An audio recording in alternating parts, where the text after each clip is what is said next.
A continuación nos centramos en la Franja de Gaza, porque en un contexto en que la ofensiva israelí ha destruido la mitad de edificios del enclave, el 80% de la población está desplazada forzosamente y en riesgo de hambruna, y cuando el ejército de Israel ha matado a más de 27.000 personas, la ONU insta a Estados Unidos y a los otros donantes que han suspendido su ayuda a la Agencia de Naciones Unidas para los Refugiados Palestinos a replantear su decisión. Una decisión tomada, recordemos, después de que Israel vinculara a la agencia con Hamás y antes de que la ONU concluya su propia investigación.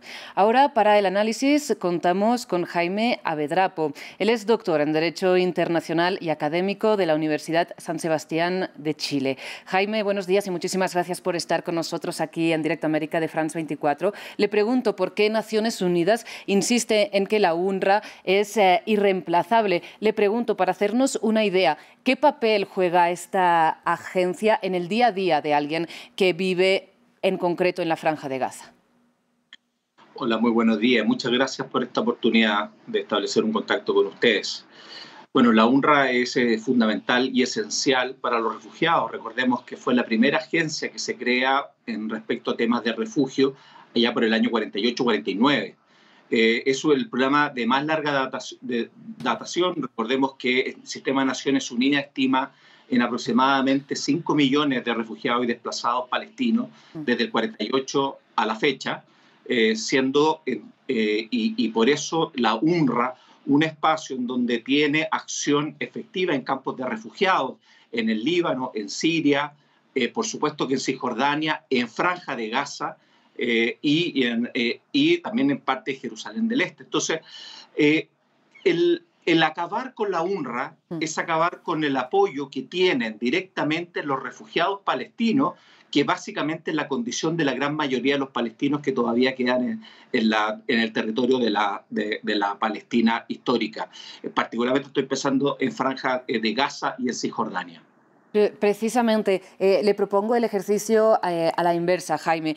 ¿Qué implicaría quedarse sin una UNRWA operativa para una persona en concreto en la Franja de Gaza? ¿Dejaría de poder acudir, por ejemplo, a la escuela, tener acceso a cierta distribución de alimentos, de refugio? Todos los servicios básicos, recordando que quienes trabajan en la UNRWA en más de un 90% son los propios palestinos desplazados, refugiados.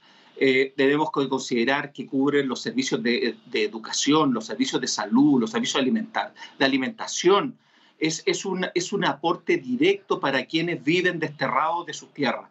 Por tanto, es una situación de carácter humanitaria fundamental que el buscar cerrar esta agencia, el buscar sacarla, es precisamente impulsar y avanzar en la limpieza étnica, porque efectivamente ya no quedarían con soporte mínimo de sobrevivencia millones de personas. Recordemos que en Franja de Gaza viven 2.2 millones de personas, y recordar que en condición de refugiados o desplazados, más de 1.600.000, 1.700.000 personas se encuentran bajo esa condición, que es amparada por el trabajo permanente y disciplinado que ha tenido la UNRWA por tantas décadas.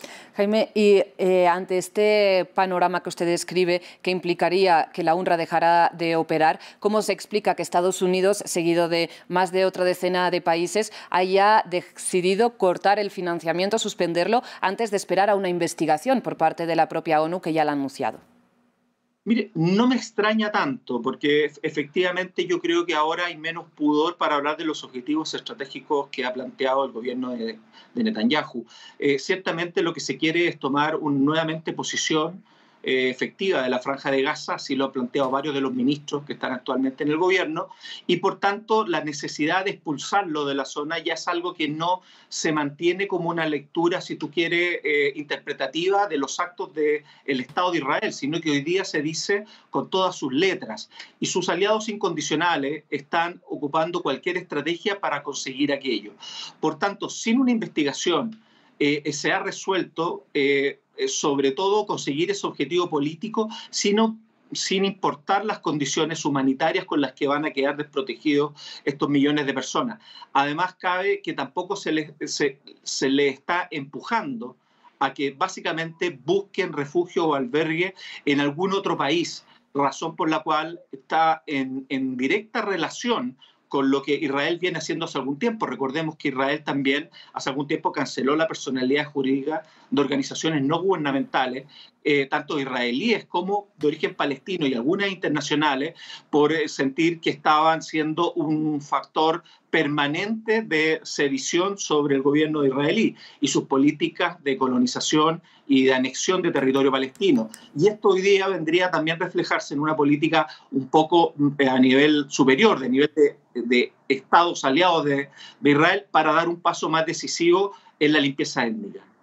Y Jaime, precisamente hablando de la ONU, ¿cómo se explica que esto esté sucediendo al mismo tiempo en que el máximo tribunal de Naciones Unidas, la CIJ, haya ordenado a Israel que evite cometer un genocidio contra la población palestina? Y dentro de esta orden figura explícitamente que permita el ingreso de ayuda humanitaria o que evite crear condiciones de vida que puedan dañar físicamente al grupo o a parte del grupo, hablando de la población palestina. Bueno, la decisión de Israel y de quienes están por cerrar la UNRWA es precisamente una reacción al fallo.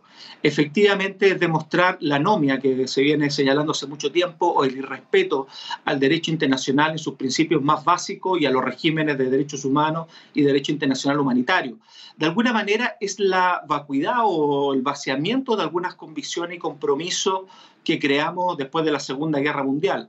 Es muy curioso que la primera agencia de Naciones Unidas para Refugiados, con un nuevo régimen internacional amparado en la Carta de Naciones Unidas, sea hoy día la que precisamente estaría cerrando un ciclo de respeto a ciertas normas internacionales en donde pareciera que más que solamente la UNRWA, lo que está también amenazado es precisamente las propias Naciones Unidas como sistema de regulación de órganos de resolución de controversias y particularmente la que puede interferir en conflictos de estas características, sí, como precisamente un pueblo palestino que vive bajo ocupación por décadas, en donde el propio sistema de Naciones Unidas no ha sido capaz de resolverlo porque no cuenta con el soporte y con el amparo de los estados que hacen realidad que finalmente el sistema funcione. Yo creo que de esto hay mucho más que analizar que solamente la situación de los palestinos. Probablemente aquí se está poniendo en juego la propia característica que nos habíamos dado para la humanidad de post-Segunda Guerra Mundial. Pues Jaime, lamentablemente la ampliación de este análisis quedará para otro día porque nos quedamos ahora sin tiempo, pero le agradezco muchísimo su participación en Directo América de France 24. Yo les agradezco muchísimo el espacio. Que tengan un buen día. Igualmente. Ustedes sigan con nosotros. Ya mismo regresamos. Directo América, edición nocturna desde Bogotá.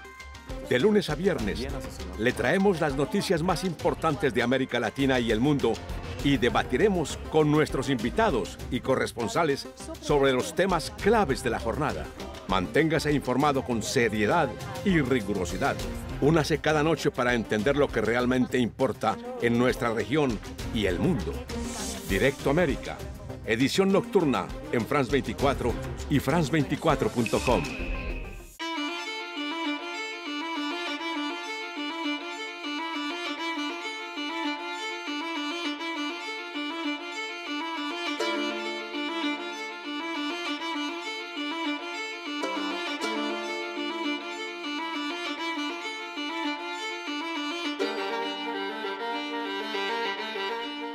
Lo que se trata en este libro es de contar la historia de un muchacho que muy joven emprende un largo camino desde el Congo, que es su país natal, hacia Europa, en busca de un mundo mejor.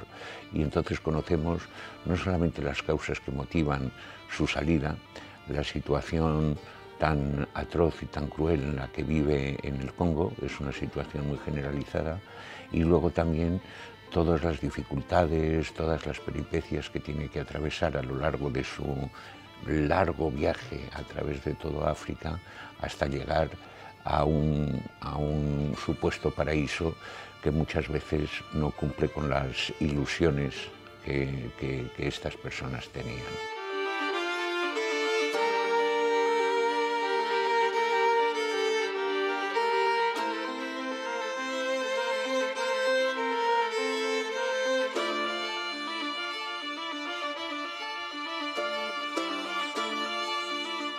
no tenía claro si yo como dibujante y Lola como colorista podíamos abordar este tipo de trabajo, ¿no? Porque no era el registro que nosotros habitualmente teníamos. Pero él lo tenía muy claro y se lo agradezco porque sabía que podíamos dar un punto de vista distinto. Es decir, no centrarnos tanto de una forma gore en la violencia y en el desarrollo de la violencia, sino mostrarlo de una forma mucho más metafórica. Que en un principio podríamos pensar que como la historia habla de la violencia, podríamos usar unos colores muy fuertes, usar mucho dramatismo, mucha estridencia de color, pero bueno, nosotros hemos intentado que tuviera una vis más naturalista.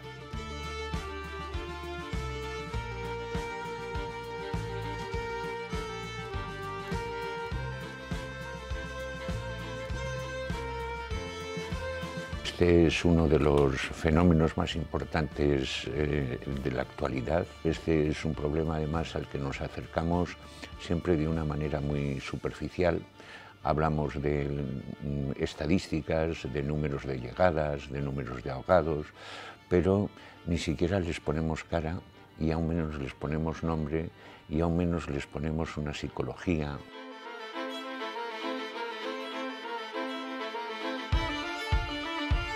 Es un libro del que es muy difícil salir indemne, por decirlo así, que pasar por él como toda la tarea, por ejemplo, de documentación previa, fue una tarea francamente dura.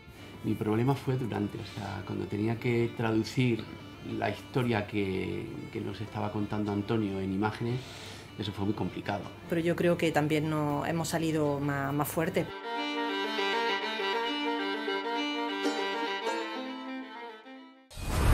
RFI y France 24 presentan. En Primera Plana les proponemos cada semana un análisis monográfico y en profundidad sobre un asunto candente de la actualidad internacional. Estamos comenzando el siglo XXI y el COVID nos lleva a, de nuevo, reservas. Se está evaluando por cuánto dura la inmunidad.